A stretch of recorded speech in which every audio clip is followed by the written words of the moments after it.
Joëlle Manighetti s'est fait poser des prothèses PIP en novembre 2009.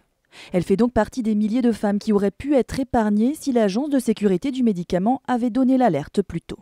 J'en suis à 6 ou 7 interventions depuis pour réparer les dégâts causés par cette prothèse et j'avoue que je m'en serais bien passée. Le cancer me suffisait, comme à beaucoup d'autres d'ailleurs. Selon elle, ce rapport ne fait que mettre au jour des suspicions qui existaient déjà bien avant. Son chirurgien, par exemple, a signalé son cas à l'AFSAPS en mai 2010. L'AFSAPS a accusé réception le 1er septembre. Donc on voit qu'il y a énormément de réactivité dans les autorités sanitaires, qu'il n'y a pas de problème et qu'on n'est pas vraiment étonné que ça mette autant de temps à réagir. Cette suite de lenteurs, d'erreurs devrait suffire pour Joëlle Manighetti à mettre en examen l'AFSAPS devenue ANSM. Mais pas seulement, elle estime désormais que c'est toute la chaîne qui doit assumer ses responsabilités.